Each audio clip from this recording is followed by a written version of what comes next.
Então, irmãos, nós estamos retornando aos estudos do Escatom, baseado no livro que escrevemos. Estamos no capítulo 6, são 14 capítulos, né? Estamos no sexto capítulo. Eu acho este capítulo importante no Escatom, porque trabalha os Salmos, o livro dos Salmos. O livro dos Salmos, num tom escatológico. O livro dos Salmos é o inário do povo hebreu. É o único inário inspirado na inódia judaico-cristã. Os outros, a inologia cristã, ela tem seu valor, sua importância, mas o livro de Salmos, ele é inspirado, é o hino inspirado dos judeus, que nós também utilizamos e tem muitas canções, muitos hinos que vêm dos Salmos, e Paulo, em Efésios, no capítulo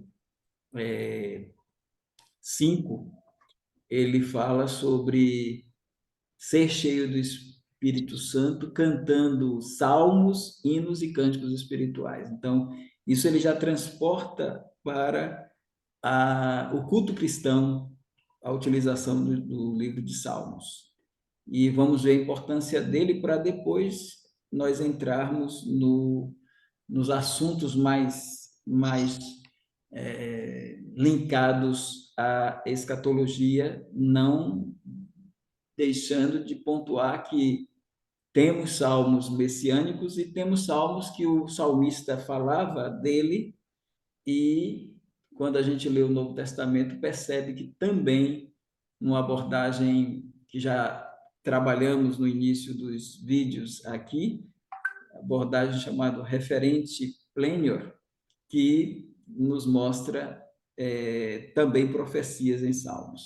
É importante, irmãos, que quando o Senhor Jesus ressuscitou, lá em Lucas, capítulo 24, no verso 44, ele diz que são estas as coisas que vos disse, estando ainda convosco, e convinha que se cumprisse o que de mim estava escrito.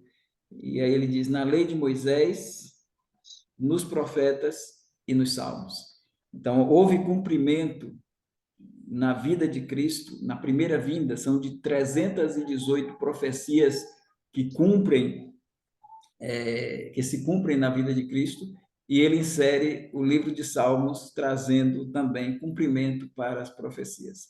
O livro de Salmos, os Salmos tem 150 capítulos, o livro em si é Sefer Tehillim, no hebraico, que traz a ideia de louvores, e tem alguns salmos que aparecem como salmo mesmo. Então, a ideia do salmo como salmo vem assim. E os escritores dos salmos, nós temos Davi escrevendo 72 salmos, né? Tem gente que pensa que o salmo é só de Davi, mas ele escreveu não foi nem 50%, embora que tem 49 salmos que são anônimos e Davi pode estar inserido lá também.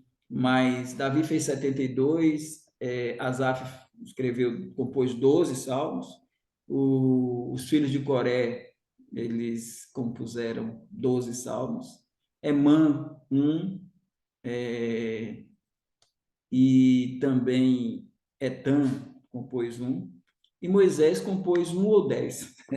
Ele compôs o Salmo 90, mas pode ser que do 90 até o 100 sejam salmos de Moisés, que não tem autoria, e aí dos 49 anônimo pode cair para 39. E o livro de Salmo eu acho interessante, irmãos, que é um livro composto por 5 capítulos. Alguns chamam de 5 livros, né? Então, quando você vai do capítulo 1 até o 41, você tem o livro 1 de Salmos. E o que é que faz com que nós identifiquemos esses 5 livros de Salmos nos 150? É uma expressão que a gente lê, por exemplo, se você for no Salmo 41, lá no finalzinho do Salmo 41, quando o salmista encerra esse primeiro livro, ele encerra com as palavras assim: no verso 13 do 41, bendito seja o Senhor, Deus de Israel, de século em século. Amém, amém. E essa finalização, ela faz a divisão. Então, depois você vai para o livro 2, que é o Salmo 42 até o 72. Quando você chega no 72, aí você lê lá, no finalzinho, é um salmo de Salomão, que escreveu dois salmos, o 72 e o 121. E o 127, perdão.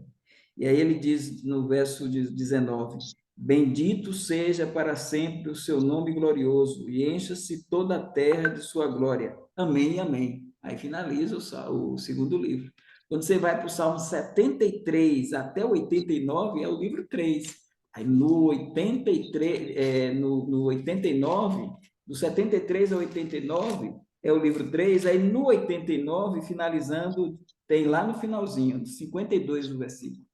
Bendito seja o Senhor para sempre. Amém, amém. Aí termina o livro 3. O livro 4 é do 90 ao 106. Quando você vai para o 106, lá no finalzinho, aí você tem: bendito seja o Senhor Deus de Israel, de eternidade em eternidade. E todo o povo diga amém. E aí entra o aleluia. Louvai ao Senhor. Amém, aleluia. Nos outros, amém, amém. Então, aí o livro quinto é do 107 ao 150. Então, nós temos estou fazendo trazendo essa introdução para pensar esse capítulo, que nós intitulamos Os Salmos do Rei e o Rei nos Salmos. E claro que a gente pensa, quando vê os escritores dos Salmos, a gente pensa no rei Davi, que fez 72. E que tem salmos também que ele traz a aliança davídica. E aí eu queria caminhar com os irmãos pensando nisso. O irmão Márcio vai colocar o primeiro slide, que traz uma epígrafe que eu coloco lá no capítulo, e essa epígrafe é do Robert Chisholm, o Chisholm, que ele diz assim: muitos salmos tratam de temas particulares, como salmos régios, que enfatizam o rei e a sua relação com Deus. Os salmos de entronização, que também tem a ver com o rei, que descreve o Senhor reinando sobre o mundo. Os cânticos de Sião, e aqui é que é importantíssimo para nós, porque os cânticos de Sião, tem gente que diz que nós, pré-milenistas, só temos Apocalipse 20, de 1 a 6, para falar do milênio. Mas é lê do engano. O Antigo Testamento tem diversos textos e os salmos também fazem parte do roteiro do milênio, com os cânticos de Sião, que celebram a grandeza de Jerusalém, a cidade escolhida por Deus como residência terrena do Messias. Então, aqui nós focamos, e aqui nós temos, nessa parte aí, temos os salmos messiânicos, que vão retratar a segunda vinda de Cristo. E os salmos sapienciais, esses salmos são como provérbios, eles contrastam estilos de vida e destinos de justos e injustos. O Salmo primeiro é um exemplo disso, que é uma introdução aos Salmos. Então, como era de se esperar, essa grande variedade formal e temática torna o Saltério uma fonte rica para a teologia bíblica e rica também para o escatom, E aí agora eu entro, Márcio, com os Salmos do Rei e o Rei dos Salmos a partir de algumas reflexões. Quando vocês quiserem, aí o irmão Elias está comandando. Pode, se alguém levantar a mão em algum momento, o senhor já nos interrompe. Então, aí nós temos a questão da pré-existência do rei, que quando a gente pensa nessa pré-existência, o Malaque aparece, a pré-existência do Filho de Deus. Ele aparece no Antigo Testamento através de teofanias, manifestações de Deus que podem ser retratadas através de uma revelação, como foi o caso daquele anjo entre os três, aquele que falou com Abraão sobre a destruição de Sodoma e Gomorra. Ali era o Malaque divino. Por que a gente chama de Malaque? Malaque é a expressão hebraica para anjo, anjo, e anjo do Senhor. e nós temos o de Gênesis até Malaquias, e o próprio Malaquias, que é o livro que traz o título do autor. O nome Malaquias é o anjo de Jeová, abreviação IAS, Malaque. Então, esse Malaque divino nos dá uma chave hermenêutica para olhar a todo o Antigo Testamento, e onde nós vemos a palavra anjo do Senhor, nós temos que nos remeter ao Cristo pré-encarnado, ao Cristo antes da encarnação. Esse Cristo antes da encarnação, ele não poderia morrer, então ele conversa com Abraão, ele conversa com Gideão, ele mata 185 mil assírios, ele aparece em diversos momentos lá do período veterotestamentário, período do Antigo Testamento. Então, nós temos essa presença do Malaque, do Cristo pré-existente, até que nos evangelhos ele se faz carne e habita entre nós, aí sim, com uma missão de buscar e salvar o que se havia perdido. Até então, ele é o Malaque divino, ele é o Cristo pré-encarnado, e o livro de Salmos traz esses dados. E é isso que nós trazemos nesse manual de escatologia em relação aos Salmos. Então, o anjo do Senhor acampa-se ao redor dos que eu temo e os livra. Então, não tem anjo da guarda, não existe anjo da guarda. Então, esse anjo do Senhor aí também é Cristo no Salmo 35:8. E, claro, que no Salmo 103 fala-se em anjos que são enviados para aqueles que hão de herdar a salvação. Nós temos anjos que estão a serviço dos salvos, mas não tem um anjo específico da guarda, como até a igreja primitiva caiu nessa superstição, lá no capítulo 12 de Atos, quando a menina foi atender e Pedro, a igreja estava orando em oração pelo livramento de Tiago e de Pedro. E Deus livrou os dois da prisão. Só que um ele livrou para o céu e o outro ele livrou para a terra. Tem gente que pensa que Tiago levou a pior, mas quem levou a pior foi Pedro ficando aqui, porque ele ainda teve que sofrer. Mas saíram da prisão os dois, um para o céu e outro para a terra. E a igreja estava orando. Só que, e diz assim que a igreja estava orando, e do anjo, aí aquele anjo do Senhor que vai livrar Pedro não é mais Cristo, porque Cristo se encarnou. Então, anjo do Senhor no Antigo Testamento é Cristo, mas anjo do Senhor, quando aparece a Maria, quando aparece a Pedro, quando aparece a Paulo, esse anjo do Senhor já é um anjo mesmo que vem e dá o livramento. E quando Pedro sai da prisão e vem para a casa de Barnabé, ou na casa da irmã de Barnabé, a mãe de Marcos, que era a igreja primitiva reunida naquela casa, orando pelo livramento de Tiago e Pedro, o que é que acontece? Acontece que a menina vai atender, Pedro diz, sou eu, ela vai e diz à igreja, e a igreja não acredita. A igreja não acredita. Estava orando, a igreja primitiva, orando por livramento. Deus deu e a igreja disse, não, é o seu anjo. Como se... Então, até nessa ideia de que um anjo, como se Pedro tivesse um anjo, ou cada um de nós tivéssemos um anjo de guarda, como crê a Igreja Católica. Mas não é assim. A Igreja Católica está equivocada. Deus tem anjos que nos servem? Tem. Agora não aparece tanto quanto no passado, porque a Bíblia está completa, Deus tem uma ação nessa dimensão. Vou terminar só a página para eu parar um pouquinho para os irmãos. Então, esse anjo deste salmo é o Senhor Jesus Cristo. O salmo atesta a sua existência no Salmo 102, verso, vale dizer, quando a gente diz isso, a única expressão anjo do Senhor que aparece no Antigo Testamento que não é Cristo é no caso de Ageu. Ageu, no livro dele, fala do anjo do Senhor que não é Cristo. E o próprio Malaquias, que fala de um anjo do Senhor que é o profeta João Batista, que eu envio o meu anjo. Aí, no caso, lá é o profeta João Batista. A palavra anjo quer dizer mensageiro. Nesse caso do Antigo Testamento, o anjo do Senhor se configura assim. Há um salmo, que é o 102, versos 25 a 27, que atesta perfeitamente a pré-existência de Cristo. Como sabemos que esse salmo se direciona ao Filho, o Cristo pré-encarnado? É a questão do referente plênio, né? Quando a gente olha, parece que o salmista está falando de Deus, mas quando a gente vai ler o escritor de Hebreus, que apresenta esse salmo, ele vai dizer assim, no capítulo 1, verso 10 e 12, 10 a 12: mas do Filho diz, e tu, Senhor, no princípio fundaste a terra, e os céus são obras das tuas mãos. Eles perecerão, mas tu permanecerás. E todos eles, como um manto, envelhecerão. E, e como um manto os enrolarás e serão mudados. Mas tu és o mesmo, os teus anos não acabarão. Então, aqui nós temos o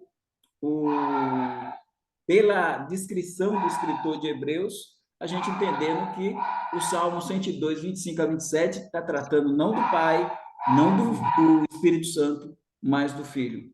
Então, neste contexto, nós lemos o Salmo primeiro e vemos que o Senhor Jesus Cristo onisciente, que é visto também no Salmo 139, destacando-se como o que conhece tudo e, em especial, o caminho dos justos. Então, a gente já começa a visualizar esse Cristo pré-existente no livro dos Salmos. Eu dou uma paradinha aí, porque tem irmãos com a mão levantada, irmão Elias, e aí o senhor comanda. Ok. Primeiro foi o Márcio que levantou e depois a Cristina, tá bom? Agora, se o Márcio quiser ser simpático, primeiro as mulheres, vamos deixar a Cristina falar primeiro. Não, ela não quer, Márcio. Então, Márcio, você primeiro e depois a irmã Cristina.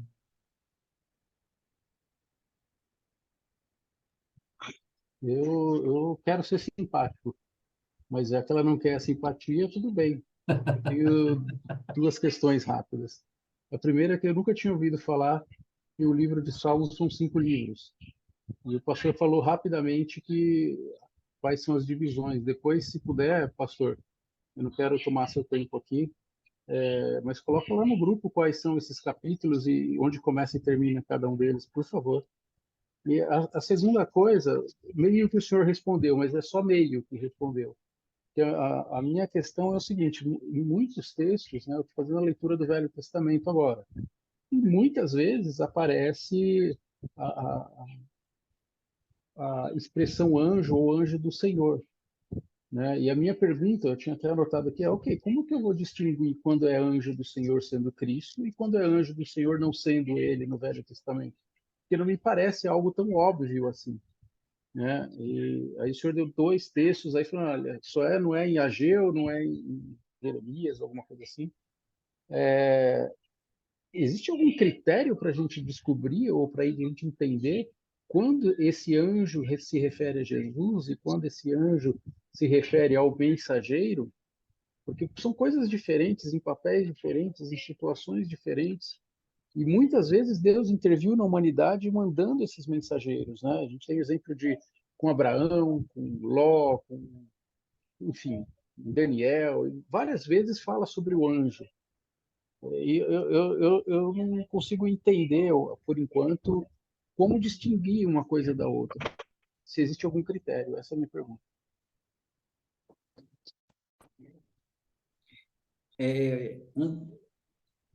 Um dos critérios é o próprio termo em si. Quando aparece anjo do Senhor, o anjo de Jeová, de Javé, é um critério do título, o título em si. Outro critério é o tratamento. Por exemplo, Abraão recebe 3 anjos na sua casa, 3. Mas os 3 anjos que Abraão recebe, 2 deles são enviados para Sodoma. Esses que chegam em Sodoma, claro, todos os 3 assumiram formas, porque anjo não tem forma, é incorpóreo, eles assumiram forma de homem. E comeram com Abraão. Comeram, Sara fez comida lá para eles. E aí, 2 deles foram para Sodoma e os sodomitas, gomorritas e das outras 3 nações, de Zeboim, Zedmais e Zoar, eles quiseram se relacionar com esses anjos, e eles os cegaram. Esses anjos são mensageiros e eles são anjos, são seres angelicais. Mas o outro anjo, que é o do Senhor, ele ficou com Abraão. E Abraão argumentou com ele sobre a destruição de Sodoma. o chamou de Senhor, o chamou de Jeová, e pediu, ó, Senhor, se tiverem 50, aí foi baixando, e ele foi dizendo, eu não destruo se tiver 50, eu não destruo se tiver 40, e ali é dito que ele estava conversando com Abraão, e Abraão, no caso, o trata de uma forma que vai além de um tratamento angelical. O caso de Gideão também é um chamado de Deus para o ministério, é o anjo do Senhor que está ali com ele falando. Os pais de Sansão, e eles disseram que conversaram face a face com Deus, com Deus. E eles estavam falando com o anjo do Senhor na escolha lá do Sansão, no nascimento de Sansão. Os 185 mil assírios, quem matou foi o anjo do Senhor, e no caso aí é o Senhor Jesus Cristo. Então, a gente consegue identificar a pré-existência desse anjo do Senhor, e no livro eu abro, tá a letra pequena, mas eu abro uma nota de rodapé abordando vários exemplos dele. E um outro exemplo bem característico, Márcio, é a luta do anjo do Senhor com Jacó, que muda o nome dele para Israel. E ele diz que lutou com Deus. E ele lutou com Deus, e a luta dele ali era com Jesus Cristo mesmo, o Malaque pré-encarnado. Então, a luta e ele mudou o nome dele de Jacó, suplantador, para Israel naquela peleja. Então, isso é bom, essa parte aí, Márcio, hermeneuticamente falando, é muito boa para a gente trazendo isso agora, esse assunto agora. É bom porque nós estamos fresquinhos agora lendo a Bíblia, né? Nós estamos lendo a Bíblia. Então, quando a gente perceber esse anjo do Senhor, vamos tentar identificar pelo tratamento que ele recebe, o modo como ele é identificado no próprio contexto do texto na perícope que a gente está lendo. A gente vai poder, ali dentro do contexto, identificar. E o normal é que anjo do Senhor no Antigo Testamento é Jesus Cristo. Exceção para Ageu e exceção para o anjo lá de Malaquias, e o próprio nome Malaquias o identificando. É como filho do homem, utilizado só no caso de Ezequiel é que nós temos essa questão, né? No caso de Ezequiel. Ok, obrigado, Bom, pastor. Na sequência, a irmã Cristina, depois o Hélio e depois o primo. Ok? Irmã Cristina, depois o Hélio. vocês estão me ouvindo? Eu notei aqui travar um pouquinho. Não, Estamos ouvindo bem, pastor. tá bem. Márcio, irmão Elias, Oi? Márcio, tudo bem?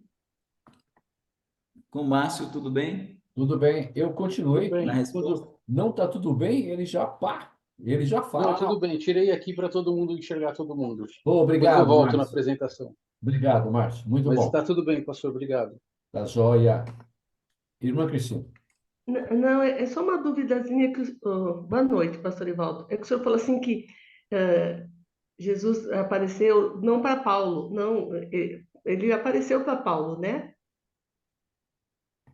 Parece que o irmão falou Não, que não, porque não, é não, Jesus mesmo, o que né? eu disse, Com Paulo não, apareceu. eu disse que o anjo, Ah, sim, foi o próprio não, Jesus.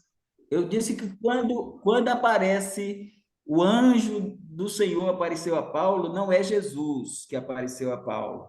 Eu entendo que Jesus apareceu a Paulo, tranquilo. Eu estou dizendo que a palavra anjo do Senhor, o anjo do Senhor apareceu a Maria, o anjo do Senhor apareceu a Paulo em dado momento e disse algo a Paulo, e a gente tem também momentos em que Jesus aparece e momentos em que o Espírito Santo impede a Paulo num contexto de viagem, um momento que Satanás o impede. Então, há esses conflitos, né? Tem momento que Paulo diz, eu ia para Mísia e Satanás não deixou, impediu. Mas tem momento que ele diz, o Espírito Santo não deixou. Está entendendo? Por causa de Mísia, foi o Espírito Santo que não deixou naquele momento. Então, Tem momentos que é Satanás, tem momentos que é Espírito Santo, tem momento que Jesus fala com Paulo, tem momento que o anjo do Senhor. Agora, aquele anjo do Senhor, no Novo Testamento, ele não é Jesus, porque Jesus já está encarnado. O anjo do Senhor só aparece no Antigo Testamento porque ele está ainda em estado de pré-existência ou Mas, pré-encarnação. mas ele tinha morrido e ressuscitado. Não, eu não estou dizendo que ele não apareceu a Paulo. Ah, bom. Eu estou dizendo que quando Não é aparece. aquele anjo. Ah, Não, mas quando aparece anjo do Senhor em Atos, ah, aparecendo a Paulo, não é Jesus, entendeu? O que eu quero dizer? Anjo do Senhor aparecendo a Paulo, não é Jesus. Agora, Jesus apareceu a Paulo? Sim, no caminho de Damasco, o sim, arrebatou, tranquilo. Eu não estou contestando isso, não.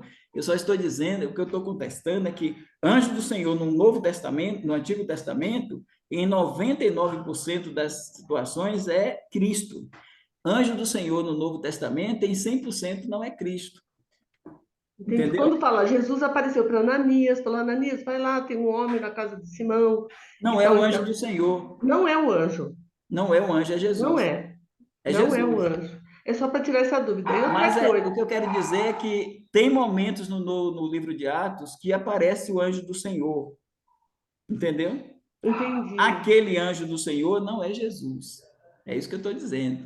Agora, Jesus aparece diversas vezes, não só Sim, a Paulo, ele aparece a Paulo e diz a ele, por exemplo, crie por isso, Paulo, fale e não te calas, porque eu tenho muito povo nessa cidade. Não é nem no caminho de Damasco, já é uma outra aparição. Tranquilo. algumas vezes, então, a gente precisa saber identificar se é o anjo ou se é o próprio Cristo. Quando Isso? é o anjo do Senhor, que é um anjo, lá no Novo Testamento, vai dizer o anjo do Senhor apareceu e tal. Entendeu? Tá bom. E outra coisa, apesar do irmão falar bem rapidinho, eu consegui anotar os 5 livros da Bíblia, os começos e os finais. Tá bom. Eu corri, porque era só introdução. Aí, Mas eu como vou mais o rápido. Márcio achou interessante, eu vou colocar lá, mas com calma, Eu fui porque mais tava... rápida. Eu consegui. Obrigado, viu, pastor? Mas está gravado no vídeo, né? É verdade.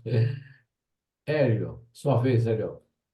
É só para, então, falar para o Márcio e para a Cristina, então, agora, tem algumas Bíblias já trazem essa divisão do livro de Salmos. A King James, por exemplo, já traz lá os 5 livros, a divisão dos 5 livros. Aquela Bíblia anotada por Scofield também já traz a divisão dos 5 livros nos Salmos. E outras versões, as mais modernas, né, já traz todas essas divisões. Então, é só ler lá que lá já tem, né? Livro 1, do capítulo tal a tal. Livro 2, do 43 a 72. Então, essas Bíblias, King James, anotada por Scofield, já traz essas divisões.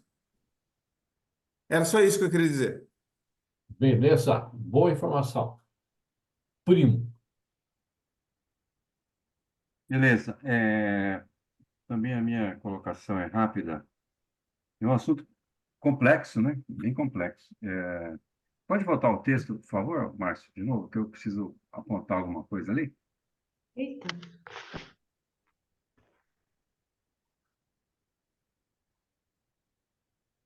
Aqui, quando o irmão está mencionando o anjo do Senhor acampa-se ao redor dos que o temem e os livra. Salmo 35:8 não é, né? Porque não É é esse texto 34. aqui. Não é Salmo 35:8. Agora, Desculpa, é o 34, irmão. É o 34. É 34:8, houve um erro aqui. isso, então, esse é só uma correçãozinha, mas a minha pergunta não era isso. Agora, em se tratando de Jesus aqui, né, o anjo do Senhor acampa-se ao redor dos que o temem e os livra. Como eu acabei de dizer, para mim é um assunto bem complexo, né? É novo para mim essa colocação aí. Agora, se eu pegar, por exemplo, o versículo, o Salmo anterior, 34, 19, por exemplo, né? Muitas são as aflições do justo, mas o Senhor o livra de todas, É o né? mesmo anjo. Sim, é o mesmo anjo. É o mesmo anjo do Senhor Só que não está aqui explícito, né? mas como o irmão mesmo falou, a gente tem que dar uma captada aí, né? É quando o salmista fala isso, irmão, irmão Almir, ele está falando no sentido desse Deus que livra. Ele está falando do Deus que livra, do Jeová que nos livra, que livra os que o temem. Então, ele está trazendo, ele não está trazendo um anjo específico, um ser angelical que faz esse papel. Ele está falando de Deus que faz, que dá esse livramento. Entendeu? Então, por isso, o anjo do Senhor aí é Cristo. A gente já sabe que das pessoas da Trindade, quem se revela como anjo do Senhor no Antigo Testamento é o Senhor Jesus Cristo, que é o Messias futuro. E esse entendimento muda bastante, pelo menos para mim, né, em relação à pessoa de Cristo, né, porque muitos o têm como aquele que nos deu vida, morrendo na cruz, mas em todos os tempos ele aparecendo aqui nessas atividades, né, ou seja, assim, está conosco o tempo todo, né, nos E livrando e aí nos é a ensinando. revelação progressiva. Sim, Então, ele como um malaque divino, ele como o malaque divino, ele vai trazendo essa pré-existência, porque a gente não tem que olhar para o Antigo Testamento, para Cristo, somente como sim. tipos de Cristo, que a gente tem lá nos cordeiros da Páscoa, nos touros, nos bodes sacrificados nas oblações, ou em pessoas como José do Egito sendo vendido pelos irmãos, e outras pessoas que tipificam Jesus Cristo lá, o próprio Yeshua lá, que é o Josué Uhum, sacerdote, o Josué líder. Moisés é um tipo de Cristo, mas também a gente tem animais como tipo de Cristo, coisas como tipo de Cristo, mas para além disso, dessas teofanias, a gente tem também a questão do Malak. O Malak uhum, é um grande dado e um grande achado em relação à nossa leitura da Bíblia no Antigo Testamento, para a gente olhar esse Malak se revelando e os servos de Deus que tiveram contato com ele, chamando-o de Deus. E esse Deus aí não é o Pai, esse Deus aí não é o Espírito Santo, esse Deus aí é o anjo do Senhor, que é Cristo. Então, o Antigo Testamento vai trazendo esse anjo do Senhor e como já falamos, nessa luta com Jacó, uhum. nessa conversa com Abraão, na própria, eu acho interessante até para nós que somos pregadores, quando a gente olha, por exemplo, coisa linda, o sacrifício de Isaac. Abraão levando Isaac. Então, quando Isaac sobe o Gólgota, ele é um tipo de Cristo, levando o Gólgota, o que o Moriá, ele é um tipo de Cristo, levando a lenha, né? Levando a lenha para o Uhum. holocausto. Mas, ao mesmo tempo, quando ele chega lá, ele passa a ser um tipo de nós, porque na hora do sacrifício ele é substituído pelo carneirozinho que está lá atado pelas pontas, e aquele carneiro, Abraão, que ninguém sabe quem colocou lá no âmbito humano, mas a gente vê como providência divina, não tem ninguém que amarrou ali no sentido, é Deus pegando o carneiro e substituindo Isaac. Isaac deixou de ser um tipo de Cristo e passou agora a ser o carneiro passa a ser um tipo de Cristo. E depois, no final da conversa, o próprio anjo que está conversando com Abraão e que diz: não faça isso, o anjo do Senhor bradou. O próprio Cristo está bradando para Uhum. Isaac: não faça isso, o anjo do Senhor. E depois ainda vem a expressão: a tua descendência abençoará a todos, né? Então Uhum. lá aí vem a expressão do descendente. Então você tem o Isaac representando Cristo, o carneiro representando Cristo, e o descendente, quando Paulo vai trabalhar em Gálatas 4, aí Paulo diz que o descendente ali, em Abraão, o descendente não está no plural, está no singular, que quer dizer, se está no singular, o descendente, Paulo diz, o descendente era Cristo. Uhum. Então, Cristo é. Na teofania, você tem, quando Moisés fere a rocha, que sai água, aquela rocha é Cristo. Uhum. Então, você tem os tipos, e Cristo vai ser o antítipo, mas vocês têm também as pessoas que vão personificar Cristo, e depois você tem um dos elementos da revelação progressiva, que é muito importante, que se chama o anjo do Senhor. E é Então, então, pastor Evaldo, para a igreja, né? Porque há menção, então, no Velho Testamento sobre essa presença de Cristo, né? Agora, para a igreja, sabemos que Jesus, ele subiu, está sentado à direita de Deus e está nos preparando um lugar, né? Então, a atuação dele para com a igreja, para conosco, vamos dizer hoje, aquele que nos dá o livramento. Então, nós podemos considerar que isso também é uma atividade que devo atribuir, então, a Cristo, e não a um anjo. Claro, já foi dito que não, né? Mas e sim a ele, quando nós falamos, olha, é, eu, o Senhor me livrou de uma situação difícil agora há pouco ali. Então, considero, então, uma atuação do próprio Jesus em minha vida. Então, é assim, é isso? Agora, no contexto da igreja, tudo muda, porque você tem Cristo à direita de Deus, Isso. intercedendo por nós.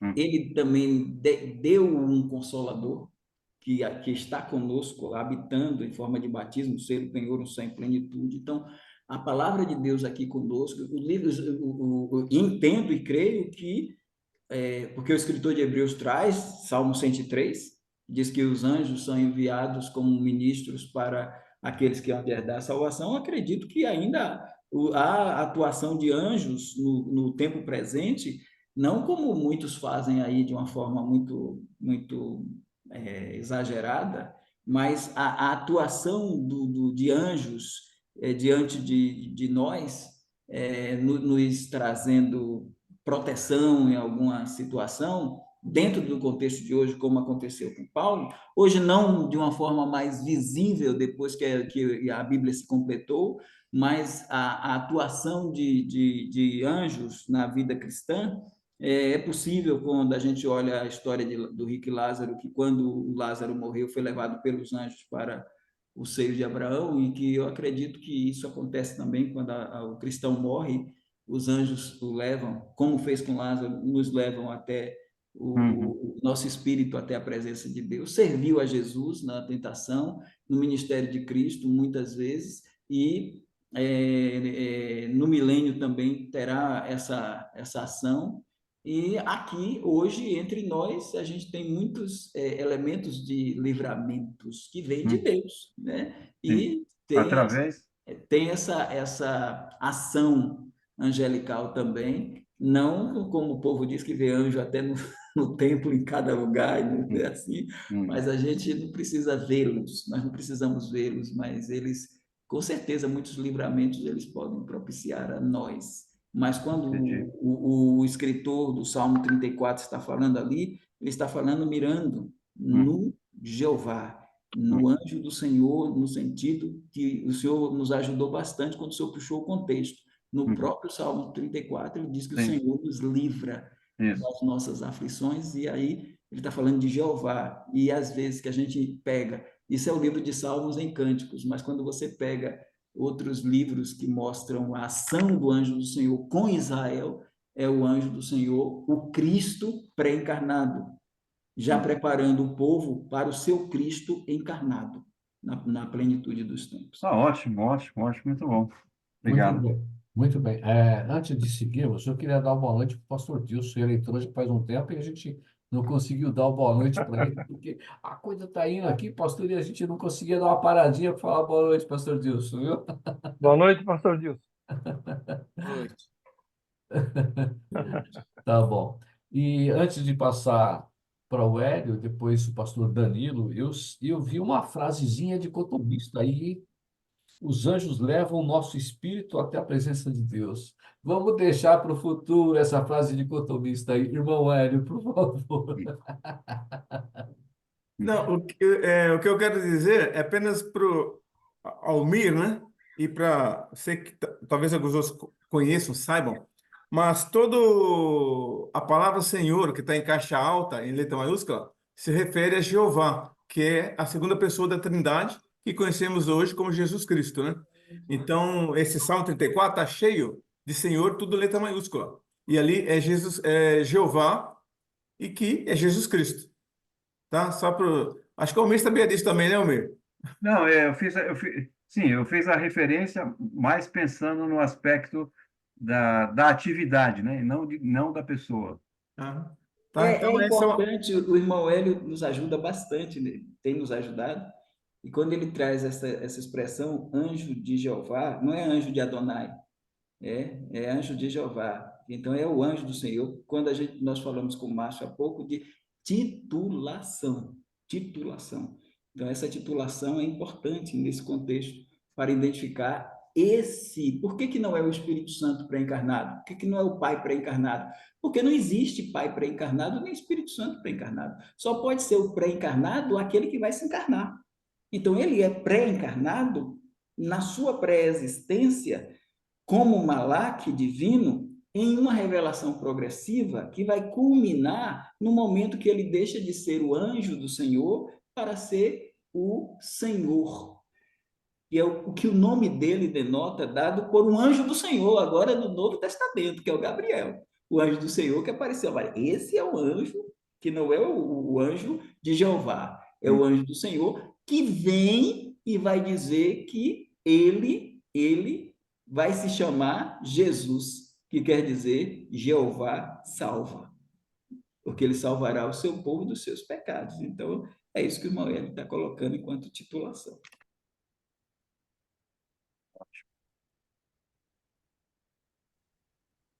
Pastor Danilo? Fiz o meu tom mudo aqui, desculpem, pastor Danilo. Oh, sim. Pastor, além do fato do contexto, que o contexto fala muito, concordo com o senhor, para identificarmos Jesus Cristo no Velho Testamento, além também da questão do tratamento, seria correto, já pegando um pouco da afirmação do irmão Hélio, fazer essa ligação com a questão do Iavé? O que eu estava fazendo enquanto o pastor estava explicando, eu estava fazendo uma breve pesquisa aqui, e pelo menos algumas passagens que demonstram o anjo de Deus, ou anjo do Senhor, quando não se refere a Cristo, vem a questão da preposição e do tratamento, tratando como Elohim, quando não está associado a Jesus Cristo, como o Malak, né? Mas todas as passagens que o senhor citou e também outras, uma particularmente que eu gosto muito, é do encontro de Moisés com ele, né, na sarça ardente, sempre está a preposição ligada a Yahvé. Então, essa seria uma forma de a gente também conseguir identificar? Já ajuda aí, é o que o Márcio perguntou, porque aí você tem a expressão anjo de Deus. O anjo de Deus não é Jesus Cristo, não é o anjo do Senhor. Quando você usa Elohim, que é o plural de El, aí você tem anjo de Deus que aparece no Antigo Testamento. E esse termo não aplica-se a Cristo. Mas quando tem anjo do Senhor, aí vem o irmão Hélio e coloca, porque tem algumas Bíblias que já não usa mais, mas é muito interessante que use o caixa alta, né? A caixa alta. Então, quando você usa toda maiúsculo, o anjo, Senhor todo em maiúsculo, você está chamando a si o Yahvé, o tetagrama, que o judeu trocava de pena na escrita lá do Antigo Testamento, e esse tetagrama que traz as quatro consoantes, que vai trazer à tona a ideia do verbo, né? Eu existo. Então, quando o faraó diz, e quando eu chegar lá, Moisés diz, quando eu chegar lá diante de faraó, o que é que eu vou dizer? Quando perguntar teu nome, porque os deuses do Egito todos têm nome, perguntar o teu nome, diga que eu existo, eu sou, me enviou. E aí o Evangelho de João, que apresenta Jesus nessa linha, então traz Jesus como esse anjo do Senhor de lá, agora o verbo que se fez carne e habitou entre nós, aí ele vem com eu sou diversas vezes, que é a palavra de ordem do Evangelho de João. Eu sou a porta, eu sou o bom pastor, eu sou a luz do mundo, eu sou a ressurreição, eu sou o caminho. Antes que Abraão existisse, eu E sou, aí né? entra antes que Abraão existisse, eu sou, e em Lucas ele vai dizer: se não credes que eu sou, morrereis nos vossos pecados. Então, Tá tudo Yahvé ligado. entrando. Obrigado, pastor. Em frente, pastor Evaldo, em frente, pastor. Esse eu sou é maravilhoso, né? Essa resposta aí realmente é demais. Então, vamos, Márcio, para o outro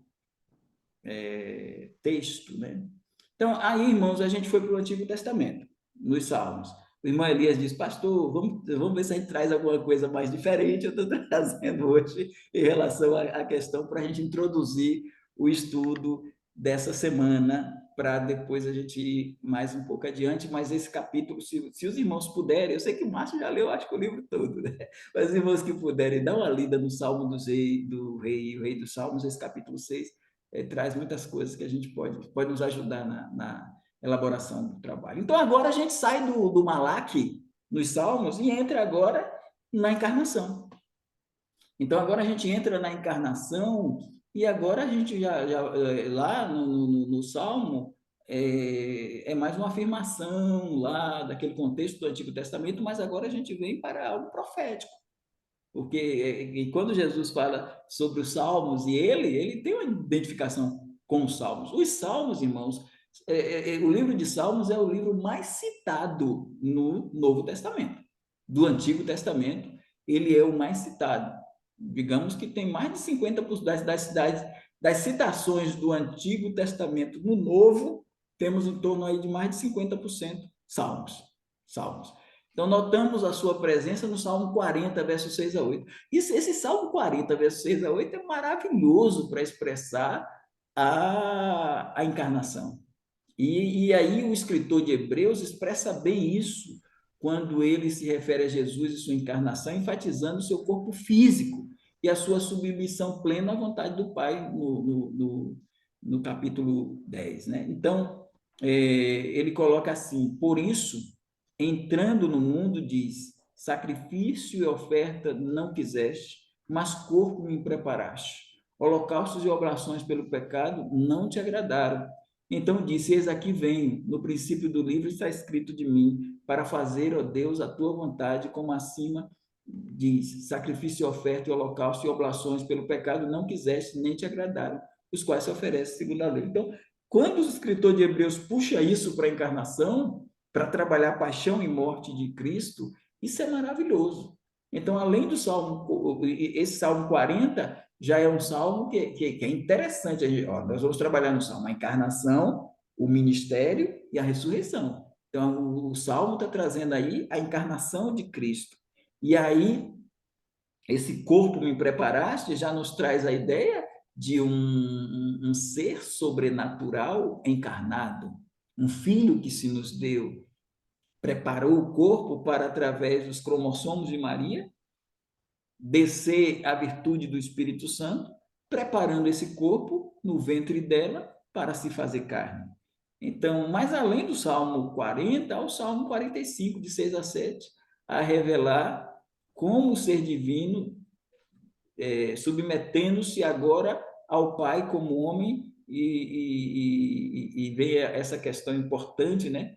A unção dele com o óleo de alegria, e aí a gente tem uma prova categórica, porque lá está o corpo preparado por Deus, Pai, mas agora a gente tem o Deus humanado entre os seus companheiros e contemporâneos humanos, ungido nosso sumo sacerdote na primeira vinda, como Rei dos Reis e Senhor dos Senhores, a inaugurar o seu trono na sua segunda vinda. Mais uma vez, o escritor de Hebreus vincula esta visão ao Deus homem.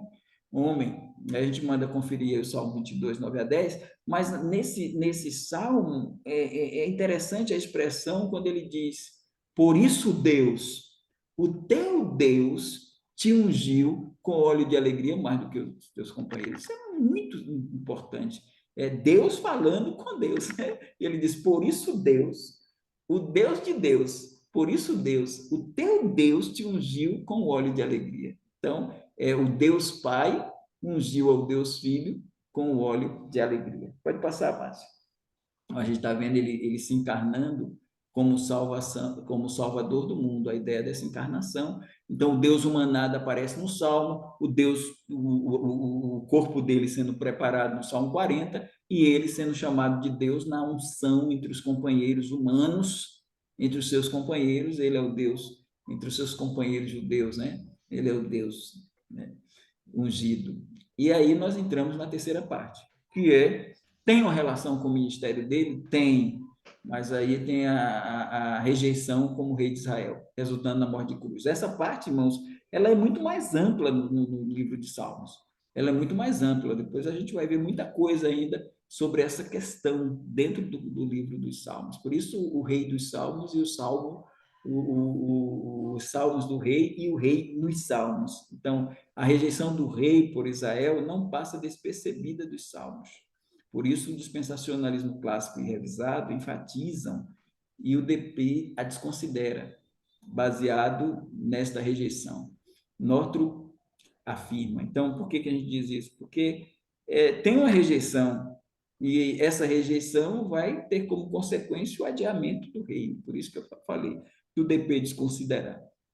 Ele diz o seguinte, o Northrop: Cristo veio para estabelecer o seu reino, mas a cruz deve preceder a coroa no plano divino. Então, a cruz precede a coroa. Então, coisa também que o irmão Elias, o povo do Antigo, os profetas do Antigo Testamento, o povo, os intérpretes do tempo de Cristo, não conseguiram ver que primeiro vem o sofrimento para depois vir a glória. Eles queriam que Jesus viesse logo como aquele rei no cavalo branco, trazendo justiça, libertando o povo de Israel do jugo dos romanos. Eles não pensaram que primeiro o Filho de Deus tem que ser salvador, para depois ser rei. Então, primeiro ele tem que ter a cruz, para depois vir a coroa. Então, este adiamento do reino afetou a natureza humana de Cristo. Os salmos retratam a agonia e a vitória de Cristo no Getsemane. Então, os salmos vão trazer... Temos os salmos de Sião, né, pastor Danilo? O salmo de Sião que vai trazer o rei, falar desse reinado, mas temos muitos salmos que trazem a cruz. E o Filho de Deus fez questão de retratar isso bem, desde de expressões na cruz, das 7 frases da cruz, 3 das 7 frases são citação de Salmos. Citação de Salmos. Então, neste ínter, o Salmo 16 surge como uma fotografia do Cristo no jardim da aflição, o Getsemane.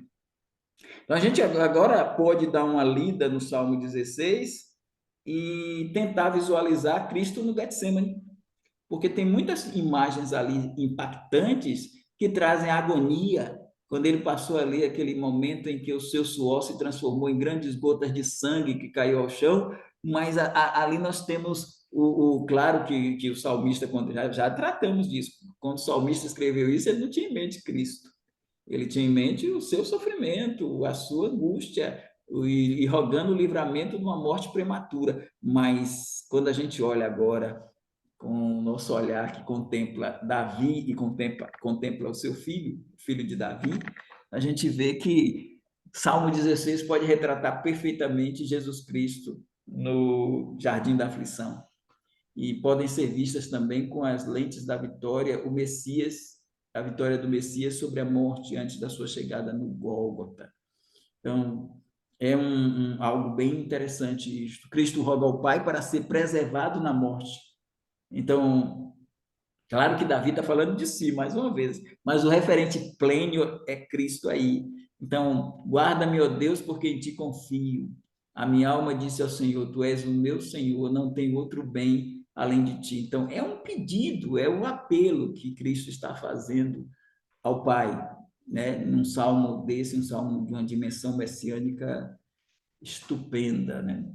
O qual nos dias da sua carne, oferecendo com grande clamor e lágrimas e orações e súplicas ao que podia o livrar da morte, foi ouvido quanto ao que temia. Então, olha a ideia, podia o livrar da morte. Guarda-me, ó Deus, porque em ti confio. Davi está pedindo o livramento da morte, mas a gente pode dizer que esse pedido também é o mesmo de Cristo no jardim das aflições.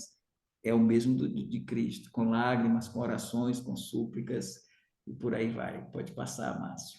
Mais uma vez, eu deixo uma Elias à vontade aí, quando alguém sinalizar. Cristo demonstra a sua confiança na vontade de Deus para a sua morte. Olha mais uma colocação. O Senhor é a porção da minha herança e do quê? Do meu cálice. Isso é importante. O Senhor é a porção da minha herança e do meu cálice. Tu sustentas a minha sorte. As linhas caem em lugares deliciosos. Sim, coube-me uma formosa herança. Aí você lembra do Jardim das Aflições, você tem o meu cálice lá, e aqui agora, Pai, se queres, passa de mim este cálice. Todavia não se faça a minha vontade, mas a tua. Mas você tem cálice lá no Salmo 16, cálice aqui no Salmo, no Jardim das Aflições. Então, Cristo expressa sua confiança na ressurreição de Cristo após a sua morte. Outro dado importante: louvarei ao Senhor que me aconselhou. Até os meus rins me ensinam de noite. Tenho posto o Senhor continuamente diante de mim, por isso ele está à minha mão direita, nunca vacilarei. Isso é importante. Ele já traz aí a ideia da ressurreição. Quando ele fala, ele está à minha direita, nunca vacilarei, ele já está trazendo a destra de Deus para o contexto. Então, e a destra de Deus tem muito a ver com a ressurreição de Cristo. Pedro, no dia de Pentecostes, ele diz, ao qual Deus ressuscitou, desfazendo as dores da morte, pois não era possível que fosse retido por ela. Aí ele vai e joga o quê? Cristo e o Salmo dentro do contexto. Olha aí a fala, quando ele diz, porque dele, disse Davi, sempre via diante de mim o Senhor, porque está à minha mão direita, à minha direita, para que eu não seja abalado. Então, veja como o Pedro está trazendo o Salmo 16, que encaixa no jardim do Getsemane, e traz também a ideia de ressurreição. Por quê? Porque essas palavras encaixam aí muito bem. Veja, antes de chegar o verso 10, estamos no 7 e 8 do Salmo, mas a ressurreição ela já está aparecendo aí no versículo 7 e 8, quando ele diz, tenho posto o Senhor continuamente diante de mim, por isso que ele está à minha mão direita, nunca vacilarei. E aí ele toca aí. Sempre via, aí embaixo, né? Já é Pedro citando o Salmo, ele diz, sempre via diante de mim o Senhor, porque está à minha direita, para que eu não seja abalado. Ele está trazendo, fazendo referência a Cristo, não a fala de Davi sobre ele, e o livramento que ele estava pedindo da morte prematura, mas Pedro agora traz o referente pleno e joga aí. Mas não fica só aí. Vamos mais, Márcio, adiante para os versos, chegarmos no verso 10. Então, Cristo realça sua alegria na expectativa da ressurreição, vencendo a morte. Porque, olha o que o Salmo diz no verso 9 e 10. Portanto, está alegre o meu coração e se regozija a minha glória. Também a minha carne repousará segura, pois não deixará a minha alma na morte, nem permitirás que o teu santo veja a corrupção. Então, aí nós temos o Salmo, o Davi falando isso, claro, como já falamos com vocês, ele está fazendo referência a ele, o livramento dele da morte prematura, mas o referente projeta-se para Cristo. A irmão Almi, a gente até discutiu isso, essa corrupção, ela não tem nada a ver com questão moral, não tem nada a ver com questão de caráter, essa corrupção tem a ver com a decomposição do corpo. Então, agora não mais Pedro em Atos 2, no dia de Pentecostes, mas Paulo em Antioquia da Pisídia, num sermão muito interessante dele, ele também vai trazer o Salmo 16 para o contexto, e ele diz, por isso também em outro salmo diz, porque ele diz em outro salmo, naquele tempo, irmãos, nós não tínhamos o salmo com capítulos e versículos, ele não diz, você não vai ter Paulo ou Pedro dizendo Salmo 16, Salmo, não, ele vai dizer outro salmo, porque os salmos estavam encadeados ali para cântico, mas quem coloca os capítulos nos salmos são os maçoretas, quem coloca os sinais vocálicos na língua hebraica são os maçoretas, e isso é ano 900, é o 9º século depois de Cristo. Então ele vai dizer outro salmo. Ele pode até, Pedro até pode dizer o Salmo 2º, mas ele nunca vai dizer o Salmo 2, né? Porque o Salmo 2º, porque ele vê um salmo, tem outro aqui, mas é dentro dessa linha que nós vamos. E aí diz, por isso também em outro salmo diz, não permitirás que o teu santo veja corrupção. Porque, na verdade, tendo Davi no seu tempo servido conforme a vontade de Deus, dormiu. Ele está dizendo, Davi morreu, e o seu corpo foi posto junto aos seus pais, e ele viu a corrupção.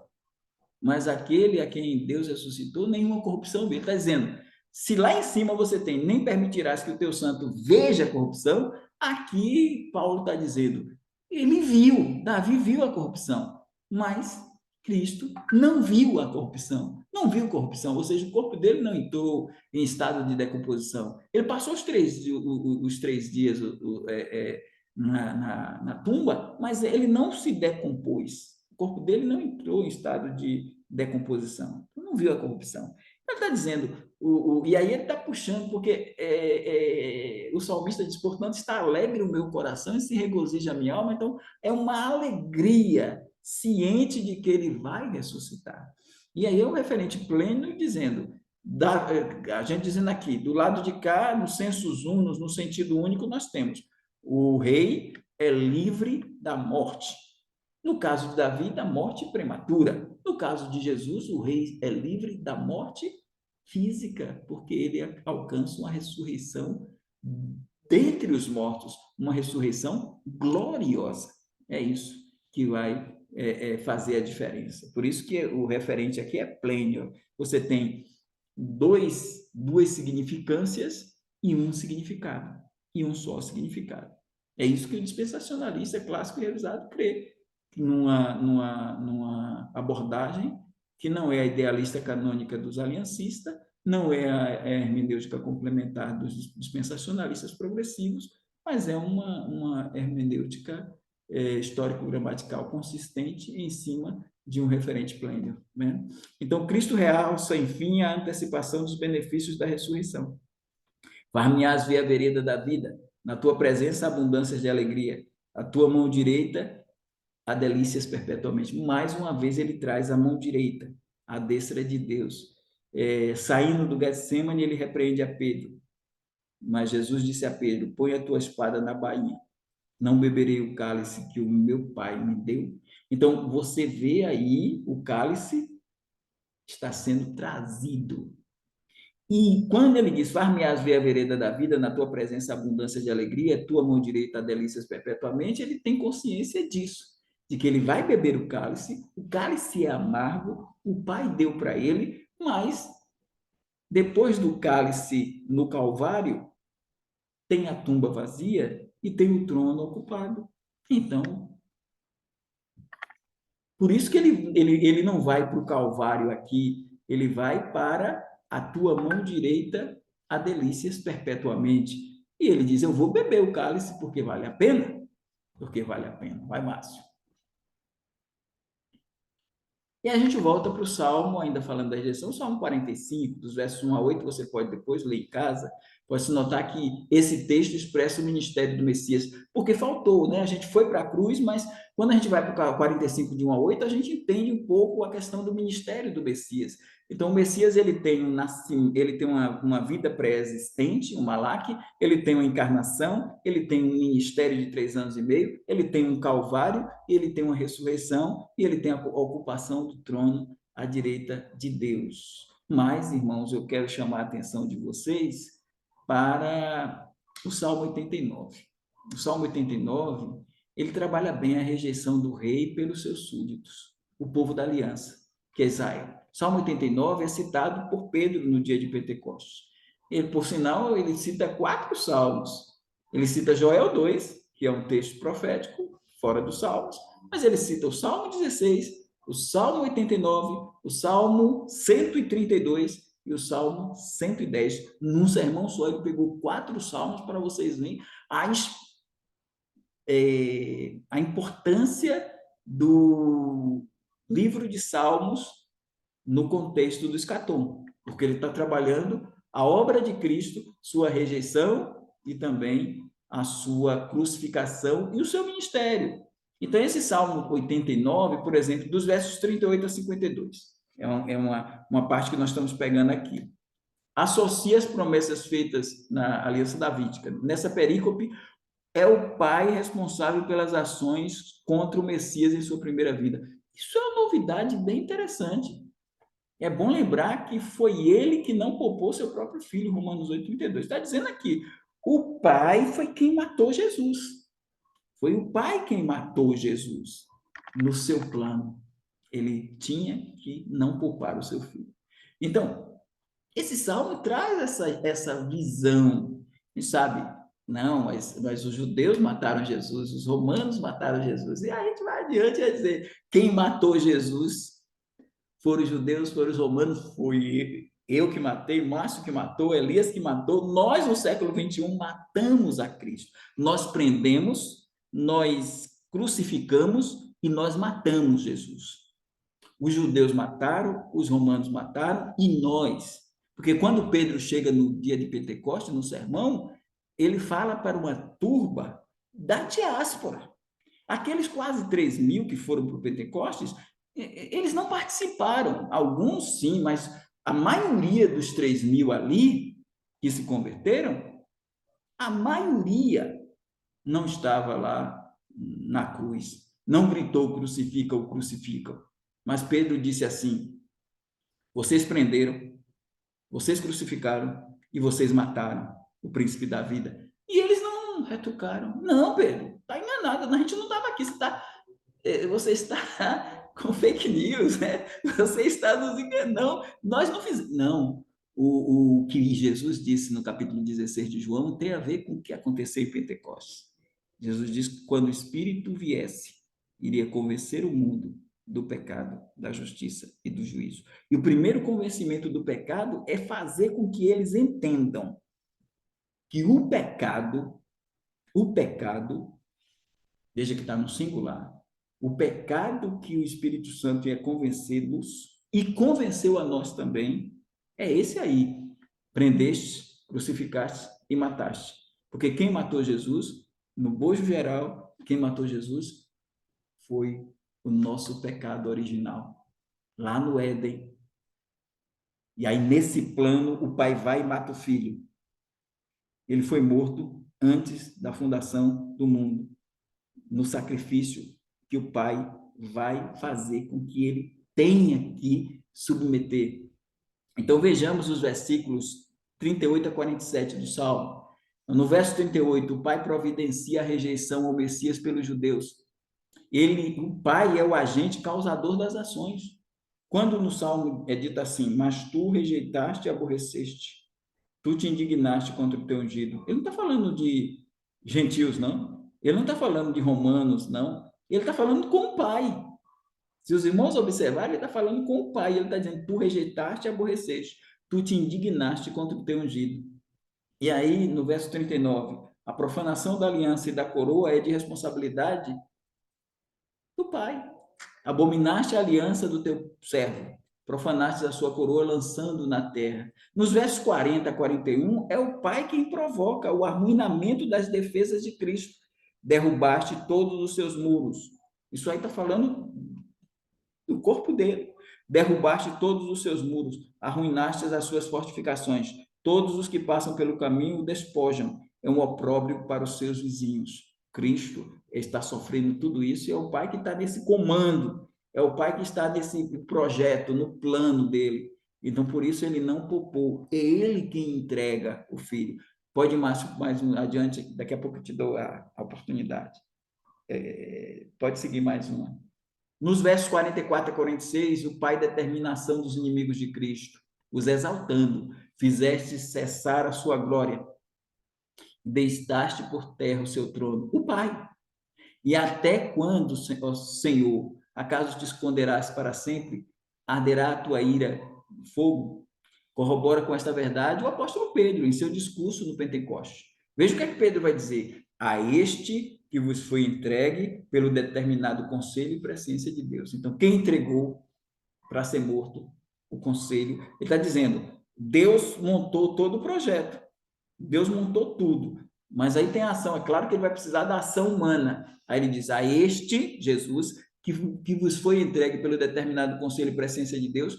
Aí ele coloca: prendestes, crucificastes e matastes pelas mãos dos injustos. Aí os injustos aí seriam os romanos e os fariseus lá, os príncipes dos sacerdotes. Então, a este que vos foi entregue pelo determinado conselho e presciência de Deus, ou seja, Deus fez todo o projeto. Prendestes, crucificastes e mataste pelas mãos dos justos. Foi o Pai quem tirou-lhe a glória. e era o Pai quem a restituiria. Quem foi que tirou a glória do Filho? O Pai. E quem foi que o restituiu a glória do Filho?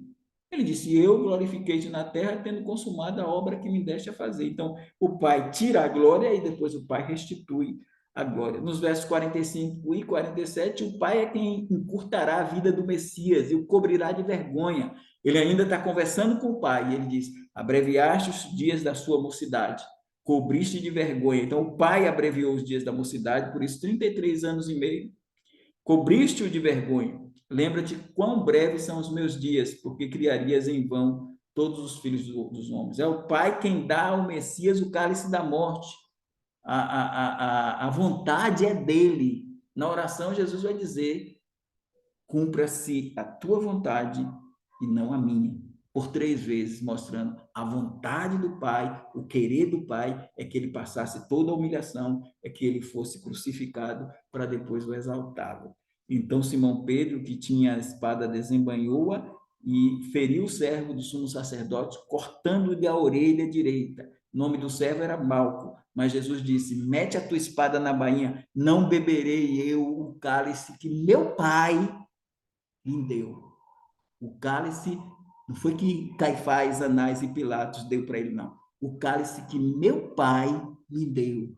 Então, esse é o processo soberano. E a gente, quando lê o Salmo 89, ainda não cheguei na aliança davídica. Mas nesse campo a gente está trabalhando a rejeição do rei como rei de Israel, resultando na sua morte de cruz, todo esse processo que o Salmo 89 dá essa beleza de imagem, mostrando o pai matando o filho, mostrando os judeus e os romanos matando Cristo, com Pedro, né, fazendo essa elaboração e mostrando eu e você matando Cristo, para no final Deus fazer todo esse processo glorioso. Paro por aqui que o Márcio quer perguntar ou quer colocar alguma coisa. Obrigado, pastor. E aí também é o fim, né? Porque falta 5 É o minutos. fim, é o fim. Não, nunca tinha olhado por esse lado. Esse lado de dizer que nós matamos Cristo, né, na verdade. Então, assim, interessantíssimo, muito legal. Márcio. Estou estudando esse livro aqui, não sei quantos conhecem Timothy Keller, estou estudando o livro de Romanos. Eu já li Gálatas, foi fantástico, e a gente está estudando junto com outro grupo, meu grupo de sexta-feira cedo. E tem um trecho que a gente falou 2 semanas atrás que tem martelado na minha cabeça e está completamente alinhado com o que o pastor Evaldo falou agora. Eu gostaria de ler um trechinho de nada para vocês. Referente a Romanos 3, de 21 a 31, esse trecho. Então, a maravilha da cruz é que em uma só tacada ela satisfaz o amor e a justiça de Deus. No mesmo momento que ela mostra que Deus é tanto juiz que se importa o suficiente com o seu mundo para estabelecer padrões e nos responsabilizar por esses padrões, quanto justificador que fez todo o necessário para nos perdoar e restaurar. Ele é um pai digno de se ter e um pai que podemos ter. Na cruz, de maneira gloriosa e libertadora, vemos que ele é justo e também justificador daquele que tem fé em Jesus. Então, esse texto chamou muita atenção e a gente discutiu a respeito da intersecção entre a justiça de Deus, que ele estabeleceu o padrão lá antes do pecado, e o amor que ele teve, porque ele estabeleceu qual era o critério, ele estabeleceu a pena, que era a morte, e quem pagou essa pena foi ele mesmo. Então, como a cruz é a intersecção entre a justiça e o amor, é quem determina o veredito e quem paga a condenação. Então, assim, só fazer completar esse comentário do pastor Evaldo, porque eu acho que tem tudo a ver com o que a gente está falando quando a gente olha para a cruz de Cristo ou para Jesus. A importância da gente entender que não tem nada que a gente faça ou que a gente deixe de fazer que vai tirar ou nos dar salvação. É Jesus, é o ato da cruz. Então, só para colaborar dessa maneira. Obrigado. Ok, Márcio. Pastor Evaldo, muito obrigado. Nosso tempo já deu. Mais uma vez, uma, uma Eu hora espero, abençoada aí com eu espero palavras. que os irmãos entendam que a gente está trabalhando com essa parte dos Salmos, mas não está desvencilhada da escatologia, não. É só para a nos ajudar a chegar onde a gente está caminhando, né? O Márcio diz, eu estou ansioso para chegar, mas a gente vai Não, chegar lá, porque a gente tem que caminhar aí. a gente vai chegar, né, pastor? A estrada está sendo O pavimentada. pastor, a viagem não é o destino, a viagem é a viagem. A gente está estudando, fica É, tranquilo. Não, maravilhosa a aula de hoje. Muito boa, muito muito bom, boa. muito bom. É, muito bom mesmo. Deus abençoe a todos. Muito obrigado aí, fico muito feliz. Presença desses pastores aí, desses homens de Deus aí, nos ensinando aí, é uma Só mais bênção uma muito coisa grande. do irmão Elias que eu queria compartilhar com vocês, mas é rapidinho. Eu fiz todas as tomografias do abdômen, eu estou fazendo ainda o estadiamento do câncer, né? Sim. E aí eu pedi oração a vocês e estou fazendo muitos exames e estive com um oncologista, ele olhou, disse não tem marcadores, os marcadores tumorais também foram feitos e deu tudo tranquilo, tudo bem. Agora ele detectou uma inflamação no pulmão e ele disse isso aqui a gente vai ter que investigar e me mandou para um pneumologista Uhum, porque tinha uma alteração, a gente fica preocupado, né? Porque uhum, teve o câncer no intestino, pulmão, a gente fica preocupado com metástase, né? uhum. E aí eu fui para um pneumologista e ele olhou, foi ontem, ele olhou, pegou as tomografias do pulmão, olhou e viu a alteração, e ele ficou várias vezes olhando, analisando, botando a mão assim e tal. Eu já fiquei assim preocupado, né? Ele ficou uns 20 minutos só olhando aquilo ali. Eu digo, "Ih, rapaz, minha esposa olhou para mim e digo, o que será que veio?" Aí depois ele disse, olha, tem nada ativo pró-doença aqui. Tá tudo tranquilo, esse espaçamento aí é um resquício, você teve Covid, ou o que você passou no hospital, entubado. Então, fique tranquilo, daqui a um ano você volta, tá tudo em paz. Eu digo, oh, meu Deus, meu Deus, tá tudo bem, É, dá para Aleluia. os irmãos aí me suportarem mais um pouco de tempo. pelo menos por mais um ano, né? Muito obrigado, viu, irmã? E a Bom, minha esposa, Eliette, vai fazer colonoscopia. A gente está fazendo a bateria de exames, ela vai fazer colonoscopia amanhã. Eu peço que os irmãos orem também pelos resultados. Certo? Amém. ok. Amém. Uma bênção. Muito obrigado, pastor Evaldo. É uma bênção tê-lo aí conosco, viu? Bom, vamos encerrar e eu vou pedir para o pastor Ulisses, né, que está lá na nossa agendinha, que eu coloquei, que o pastor Ulisses nos despeça com oração. Tá bom, pastor? Oremos. Pai maravilhoso, somos gratos ao Senhor por mais essa aula. Pastor Evaldo e os amados irmãos aqui, ó Deus. Continue nos dando sabedoria, esclarecimento da tua palavra, eterno Amém. Deus, que ela é rica, Amém. ela é viva e ela é eficaz. E que o Senhor nos abençoe, ó Deus, com conhecimento, não só conhecimento, mas também colocarmos em prática no nosso dia a dia, ó Deus, daquilo que estamos aprendendo mais do Senhor. Também, ó Deus, eu quero agradecer pela vida do pastor Evaldo, tem feito exames, os exames têm sido todos, ó Deus, até aqui bons no que diz respeito à cura desse teu servo, eterno Deus. Como ele colocou, havia ali uma suspeita, mas um especialista olhou, analisou e deu a boa notícia, ó Deus. Então, que o Senhor continue guardando, protegendo o teu servo, ó Deus. Também seja com a esposa dele, a Eliette, que vai fazer esse exame, colonoscopia, que o Senhor abençoa, eterno Deus, para que os resultados realmente possam mostrar o que ela tem, ó Deus, para que os médicos sejam também eficazes, ó Deus, se tiver que tratar alguma coisa, então que os exames revelem, se tiver tudo ok, ó Deus, for algo simples, que também eles possam estar revelando dessa forma. Guarde a cada um de nós, nos proteja, ó Deus, e nos conceda ainda bons dias durante essa semana. É nossa oração, ó Deus, quero lembrar ainda, ó Deus, antes de terminar, da família enlutada, o irmão Osamar, perdeu o sogro, ó Deus, que o Senhor continue abençoando todos ali, ó Deus, Amém. protegendo-os realmente. Se ele está com o Senhor, nós somos gratos pela bendita esperança que nós temos de vida eterna, como também o sogro dele tinha, Deus. Mas guarde aqueles que ficam, sabemos que a saudade e a tristeza invade às vezes o coração, e só o Senhor para confortar e consolar. É o que nós oramos no nome de Jesus. Amém. Amém. Amém. Amém. Amém. Um abraço, gente. Deus Muito abençoe. bom, irmão. Obrigado, irmão. Boa noite, meus Boa noite. irmãos. Boa Deus noite, abençoe a boa noite a todos. todos. Uma boa semana para todos. Até terça. Até. Boa noite a todos. Se Deus permitir. Amém.